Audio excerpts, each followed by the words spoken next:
How to sync WhatsApp contacts on Android. Hi everyone, I'm here to assist you today. Without any delay, let's jump right in. First, open settings on your device. Here, scroll down and click on apps and notifications. In apps and notifications, click on app info at the top. In app info, you'll find all the apps. Simply scroll to WhatsApp.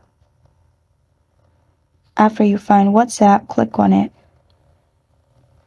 Here, click on permissions, then click on contacts and click on allow. After it's allowed, your WhatsApp contacts will sync. And this is how to sync WhatsApp contacts on Android.